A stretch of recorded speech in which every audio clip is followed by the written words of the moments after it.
ചില കാര്യങ്ങളിൽ അദ്ദേഹം ഇപ്പോഴും ഇതിൽ മറച്ചു വച്ചിട്ടുണ്ട്. പല കാരണങ്ങളാണ്.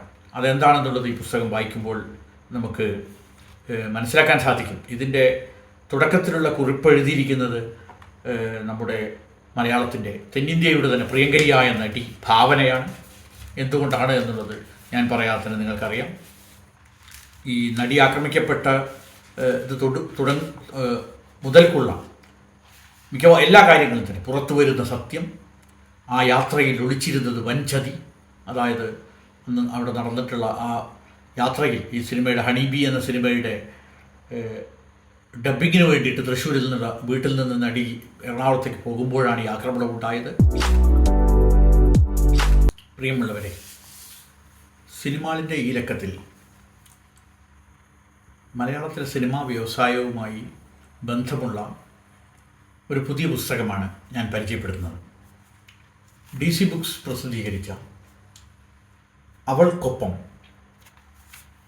ഒരു മാധ്യമപ്രവർത്തകൻ്റെ അന്വേഷണ യാത്ര എന്ന ഈ പുസ്തകം എഴുതിയിട്ടുള്ളത് ശ്രീ ആർ റോഷിപാലാണ്. ആർ റോഷിപാലിനെ നമ്മൾക്ക് പലർക്കും ടെലിവിഷൻ ചാനൽ കാണുന്നവർക്ക് പരിചയമുണ്ടായിരിക്കും. അദ്ദേഹം റിപ്പോർട്ടർ ചാനലിലെ റിപ്പോർട്ടറാണ്. അതിന് മുൻപ് അദ്ദേഹം മറ്റ് പല പ്രസിദ്ധീകരണങ്ങളിലും ചാനലുകളിലെല്ലാം പ്രവർത്തിച്ചിരുന്നു. ഇപ്പോൾ റിപ്പോർട്ടർ ചാനലിലാണ്. അപ്പോൾ അദ്ദേഹത്തിൻ്റെ ഈ പുസ്തകത്തിൽ നമുക്കെല്ലാവർക്കും കേട്ടിട്ടുള്ളതുപോലെ തന്നെ കേരളത്തിൽ പലരും മിക്കവാറും ആളുകൾ കേട്ടിട്ടുള്ള ഒരു നടി ആക്രമിക്കപ്പെട്ട സംഭവം 2017 നടന്നത്. 2017 നടന്ന ഫെബ്രുവരി 17 നടന്ന ഈ ആക്രമണത്തെ തുടർന്ന് അതുമായി ബന്ധപ്പെട്ടിട്ടുണ്ടായിട്ടുള്ള ആ നടിയുടെ സത്യം പുറത്തു വരുന്നതിനും അതുപോലെ തന്നെ അവരെ ആക്രമിച്ച ആളുകളെ, അവരെ അതിന് പ്രേരിപ്പിച്ചവരെ, കൊട്ടേഷൻ കൊടുത്ത ആളുകളെ എല്ലാം തന്നെ പുറത്തു കൊണ്ടുവരുന്നതിനുള്ള ദീർഘമായ നിയമപോരാട്ടം. ആ ദീർഘമായ നിയമപോരാട്ടത്തിൻ്റെ ഭാഗമായിട്ടുള്ള വിധി കഴിഞ്ഞ ദിവസം വന്നു. ഇതെല്ലാം കൃത്യമായി ഫോളോ ചെയ്ത, ഇതിന് പിറകെ നടന്ന് വളരെ അധ്വാനവും അതുപോലെ തന്നെ വളരെ ജാഗ്രതയും അതുപോലെ തന്നെ ആക്രമിക്കപ്പെട്ട നടിയോടുള്ള സമ്പൂർണമായ അനുഭാവവും ഇതെല്ലാമുള്ള ഒരു ലേഖകൻ, അതുപോലെ തന്നെ അദ്ദേഹത്തിൻ്റെ സ്ഥാപനവുമാണ് ശ്രീ ആർ റോഷിപാലും അതുപോലെ തന്നെ റിപ്പോർട്ടർ ചാനൽ. കഴിഞ്ഞ ദിവസം വനിതാ സാഹിതിയുടെ സംസ്ഥാന കമ്മിറ്റി തിരുവനന്തപുരത്ത് ഈ പുസ്തകത്തിനെ സംബന്ധിച്ച ഒരു ചർച്ച നടത്തുകയുണ്ടായി. ശ്രീ ആർ റോഷിപാൽ തന്നെ അതിൽ പങ്കെടുത്തു. പാർവതി ദേവി ഉണ്ടായിരുന്നു, BS ബിന്ദു ഉണ്ടായിരുന്നു, സുജാ സൂസൻ ജോർജ് ഉണ്ടായിരുന്നു. അപ്പോൾ അതിൻ്റെ ഒരു സംഘാടകനോട് ഞാൻ സംസാരിച്ചപ്പോൾ അദ്ദേഹം പറഞ്ഞത്, ശ്രീ ആർ റോഷിപാൽ വന്നപ്പോൾ അദ്ദേഹത്തിൻ്റെ മകളും അവിടെ എത്തിയിട്ടുണ്ടായിരുന്നു.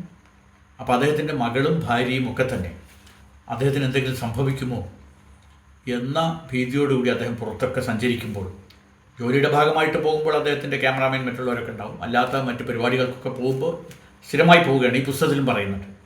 അപ്പോൾ എന്താണ് ഇപ്പോൾ അടുത്ത കാലത്ത് ഇറങ്ങിയൊരു സിനിമയിൽ പറയുന്നത് പോലെ എന്തൊക്കെയാണ് ഈ കൊച്ചു കേരളത്തിൽ നടക്കുന്നത് എന്ന് നമ്മൾ ചോദിക്കേണ്ടി വരികയാണ്. ഇതിൽ ഏകദേശം 45ഓളം അധ്യായങ്ങളും പിന്നീട് അഭിമുഖം, അതുപോലെ തന്നെ അനുബന്ധം 1, അനുബന്ധം 2, റെഫറൻസ് എല്ലാമുള്ള ഒരു പുസ്തകമാണ്. വളരെ വായനാശേഷി, പെട്ടെന്ന് നമുക്ക് വായിച്ച് തീർക്കാവുന്നൊരു പുസ്തകമാണ്. കഠിനമായ ഭാഷകളോ അല്ലെങ്കിൽ മറ്റുള്ള സങ്കീർണമായ രീതിയിലുള്ള എഴുത്ത് സമ്പ്രദായമോ അല്ല. ഒരു റിപ്പോർട്ടർക്ക് സഹജമായ രീതിയിൽ വാർത്തകൾ എഴുതുന്നത് പോലെ തന്നെ അതേ സമയത്ത് അതിലുള്ള സത്യത്തെ ഉൾപ്പെടുത്തുന്ന രീതിയിൽ ഭാവന കൊണ്ടല്ല എഴുതിയിരിക്കുന്നത്. കൃത്യമായി അദ്ദേഹത്തിന് ബോധ്യമുള്ള കാര്യങ്ങൾ, ചില കാര്യങ്ങളിൽ അദ്ദേഹം ഇപ്പോഴും ഇതിൽ മറച്ചു വച്ചിട്ടുണ്ട്. പല കാരണങ്ങളാണ്. അതെന്താണെന്നുള്ളത് ഈ പുസ്തകം വായിക്കുമ്പോൾ നമുക്ക് മനസ്സിലാക്കാൻ സാധിക്കും. ഇതിൻ്റെ തുടക്കത്തിലുള്ള കുറിപ്പ് എഴുതിയിരിക്കുന്നത് നമ്മുടെ മലയാളത്തിൻ്റെ തെന്നിന്ത്യയുടെ തന്നെ പ്രിയങ്കരിയായ നടി ഭാവനയാണ്. എന്തുകൊണ്ടാണ് എന്നുള്ളത് ഞാൻ പറയാത്തതിന് നിങ്ങൾക്കറിയാം. ഈ നടി ആക്രമിക്കപ്പെട്ട ഇത് മുതൽക്കുള്ള മിക്കവാറും എല്ലാ കാര്യങ്ങളും തന്നെ പുറത്തു വരുന്ന സത്യം, ആ യാത്രയിൽ ഒളിച്ചിരുന്നത് വൻചതി, അതായത് അന്ന് അവിടെ നടന്നിട്ടുള്ള ആ യാത്രയിൽ ഈ സിനിമയുടെ ഹണീബി എന്ന സിനിമയുടെ ഡബ്ബിങ്ങിന് വേണ്ടിയിട്ട് തൃശ്ശൂരിൽ നിന്ന് വീട്ടിൽ നിന്ന് നടി എറണാകുളത്തേക്ക് പോകുമ്പോഴാണ് ഈ ആക്രമണം ഉണ്ടായത്. കളമശ്ശേരിക്കും ആലുവയ്ക്കും ഇടയിൽ വെച്ച് ഉണ്ടായിട്ടുള്ള അങ്കമാലിക്കും കളമശ്ശേരിക്കും ഇടയിൽ വെച്ചിട്ടുണ്ടായിട്ടുള്ള ഈ ആക്രമണത്തെയാണ് ഇതിൻ്റെ ഗൂഢാലോചനയുടെ സൂത്രധാരൻ, അതുപോലെ തന്നെ അറസ്റ്റ്, നാടകീയമായ അറസ്റ്റ് എന്ന ഈ 30-ാം പേജിലുള്ള അധ്യായത്തിൽ പ്രത്യേകിച്ചും ആ കാലഘട്ടത്തിൽ നടന്നിട്ടുള്ള മലയാള സിനിമയിലെ പ്രമുഖ നടനായ ദിലീപിൻ്റെ അറസ്റ്റാണ് ഇതിൽ രേഖപ്പെടുത്തുന്നത്. അതുമായി ബന്ധപ്പെട്ടുകൊണ്ടുള്ള അദ്ദേഹം ജയിലിൽ കിടന്നതും അദ്ദേഹത്തിൻ്റെ ചോദ്യം ചെയ്യൽ, അതുപോലെ തന്നെ ബാലചന്ദ്രകുമാർ എന്ന ഇപ്പോൾ മരണപ്പെട്ടിട്ടുള്ള ഒരു സംവിധായകൻ, അദ്ദേഹം രംഗത്ത് വരുന്നതും റിപ്പോർട്ടർ ചാനലിൽ അക്കാലത്ത് അദ്ദേഹത്തിൻ്റെ റിപ്പോർട്ടുകൾ, അദ്ദേഹവുമായിട്ടുള്ള സംഭാഷണങ്ങൾ, വെളിപ്പെടുത്തലുകൾ, ഈ വെളിപ്പെടുത്തലുകളെല്ലാം തന്നെ എപ്രകാരമാണ് വന്നിട്ടുള്ളതെന്നുള്ള അതിൻ്റെ കാര്യങ്ങളുണ്ട്. അതോടൊപ്പം തന്നെ ഫോൺ കിട്ടുന്നതിന് വേണ്ടിയിട്ടുള്ള പ്രശ്നം അതുപോലെ തന്നെ ഇതുമായി ബന്ധപ്പെട്ടുകൊണ്ടുള്ള ഈ ആക്രമണത്തിൻ്റെമായി ബന്ധപ്പെട്ടുകൊണ്ടുള്ള വീഡിയോകൾ എപ്രകാരമാണ് കോടതിയിൽ നിന്ന് തന്നെ അത് മറ്റുള്ളവർ ആക്സസ് ചെയ്തത് എന്നതിനെ സംബന്ധിച്ചുള്ള കേസുകൾ, ഇപ്രകാരമുള്ള പല കാര്യങ്ങൾ ഇതിൽ രാഷ്ട്രീയ നേതാക്കളുടെ നിലപാടിനെ സംബന്ധിച്ച്, പല രാഷ്ട്രീയ നേതാക്കളുടെ നിലപാടിനെ സംബന്ധിച്ച് പറയുന്നുണ്ട്. ഒരു പ്രമുഖ നേതാവ്, വെള്ള ഷർട്ട് വസ്ത്രം ധരിച്ചിട്ടുള്ള ഒരു പ്രമുഖ നേതാവ് വളരെ പുച്ഛത്തോടു കൂടിയാണ് ഈ അല്ലെങ്കിൽ ഇതിനെക്കുറിച്ചിട്ട് പറഞ്ഞത്. ഇതെല്ലാം രക്ഷപ്പെടും. അദ്ദേഹം 102-ാമത്തെ പേജിൽ ഉന്നത രാഷ്ട്രീയ നേതാവിൻ്റെ കപടമുഖം എന്ന ഒരു അധ്യായം തന്നെയുണ്ട്. അതിൽ അദ്ദേഹം പറയുന്നത്, ഈ ലേഖകനോട് നേരിട്ട് പറയുകയാണ്, ഈ നേതാവ് നടിയെ ആക്രമിച്ച കേസ് എവിടെയും എത്തില്ല, ഇത് കുറച്ച് ദിവസം കഴിഞ്ഞാൽ എല്ലാവരും മറക്കും. ബാലേന്ദ്രകുമാർ നല്ല തട്ടിപ്പുകാരനാണ്, അയാളെ വിശ്വസിക്കാൻ കഴിയില്ല. അതെങ്ങനെയാണ് അദ്ദേഹം തട്ടിപ്പുകാരനാണെന്ന് ചോദിച്ചപ്പോൾ, നിങ്ങൾ ചെയ്ത അഭിമുഖം ഞാൻ കണ്ടു, ദൃശ്യങ്ങൾ കണ്ടപ്പോൾ തന്നെ അയാൾ കള്ളനാണെന്ന് എനിക്ക് മനസ്സിലായി എന്നാണ്. അപ്പോൾ റോഷിപാൽ, ഈ പുസ്തകത്തിൻ്റെ എഴുത്തുകാരനായിട്ടുള്ള റോഷിപാൽ ഈ നേതാവിനെ കുറിച്ച് പറയുന്നത്, ദൃശ്യങ്ങളിലൂടെ കള്ളന്മാരെ തിരിച്ചറിയാൻ കഴിയുന്ന അപാര കഴിവ് ഈ നേതാവിനുണ്ടെന്ന സത്യം ഞാൻ അപ്പോഴാണ് മനസ്സിലാക്കിയത്.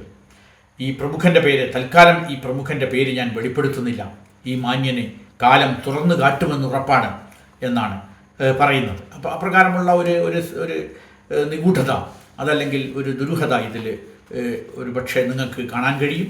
അത് നമ്മളുടെ കേരള രാഷ്ട്രീയം, അതുപോലെ തന്നെ ഈ പ്രശ്നങ്ങളെല്ലാം ഫോളോ ചെയ്തിട്ടുള്ള ആളുകൾക്ക് ഇതുമായി ബന്ധപ്പെട്ടുകൊണ്ടുള്ള കാര്യങ്ങൾ മനസ്സിലാക്കിയെടുക്കാൻ സാധിക്കും. അതുപോലെ തന്നെ കേരളത്തിൽ ഇനിയും പല കാര്യങ്ങളും, ഈ നേരത്തെ പറഞ്ഞതുപോലെ ഈ കൊച്ചു കേരളത്തിൽ എന്തൊക്കെയാണ് നടക്കുന്നത്, ഈ കേരളത്തിലുള്ള പല കാര്യങ്ങളും നമുക്ക് ഇനിയും മനസ്സിലാക്കേണ്ടതുണ്ട്. അതുപോലെ തന്നെ ഹേമ കമ്മിറ്റി റിപ്പോർട്ട് പുറത്തെത്തിക്കുന്നതിന് വേണ്ടി അദ്ദേഹം പോരാടിയത്, അതുപോലെ ഭാവന ഈ പ്രശ്നങ്ങൾക്ക് ശേഷം ബർക്കാദത്തിന് കൊടുത്തിട്ടുള്ള ഇൻ്റർവ്യൂ, IFFKയിൽ വന്നത്, അതുപോലെ തന്നെ റിപ്പോർട്ടർ ചാനലിൽ നൽകിയ ഇൻ്റർവ്യൂ, ഇതിനെ കുറിച്ചെല്ലാം പറയുന്നുണ്ട്. അവർ ഇതിനെക്കുറിച്ചിട്ടുള്ള കാര്യങ്ങൾ എല്ലാം പറയുന്നുണ്ട്. അതോടൊപ്പം തന്നെ പാവറട്ടിയിൽ നടന്ന ഒരു കസ്റ്റഡി മരണം, എക്സൈസ് വകുപ്പിൻ്റെ ഭാഗമായി നടന്ന ഒരു കസ്റ്റഡി മരണവും ഈ കേസുമായിട്ട് എന്താണ് ബന്ധമെന്നുള്ള ഒരു ചോദ്യം ചോദിക്കുന്നുണ്ട്. അതുപോലെ തന്നെ 143 പേജോടുകൂടി ഇത് അവസാനിക്കുന്നതോടുകൂടിയിട്ട് കോടതി വിധി ഭാവനയ്ക്ക് വലിയ ആഘാതമായിരുന്നു. വിധി വന്ന ദിവസങ്ങൾക്ക് ശേഷം റോഷിപാൽ ഭാവനയുമായി സംസാരിക്കുന്നുണ്ട്, അത് ഇതിൽ കൊടുക്കുന്നുണ്ട്. അതോടൊപ്പം തന്നെ ഇതിലെ മെമ്മറി കാർഡ് പരിശോധന, നേരത്തെ പറഞ്ഞ മെമ്മറി കാർഡിൻ്റെ പരിശോധനയുമായി ബന്ധപ്പെട്ട ഫോറൻസിക് റിപ്പോർട്ടുണ്ട്. അങ്ങനെ എല്ലാം ഉള്ള ഈ പുസ്തകം 220 രൂപയാണ് വില. നേരത്തെ പറഞ്ഞതുപോലെ 160 പേജുള്ള DC ബുക്സ് അടിച്ചിട്ടുള്ള ഈ പുസ്തകം DC ബുക്സിൻ്റെ ശാഖകളിലും അതെല്ലാം തന്നെ ലഭിക്കും. അതുപോലെ തന്നെ റോഷിപാൽ അതുമായി ബന്ധപ്പെട്ടുകൊണ്ടുള്ള ചർച്ചയിൽ കഴിഞ്ഞ ദിവസം വനിതാ സാഹിത്യത്തിൽ പങ്കെടുക്കുകയുണ്ടായി.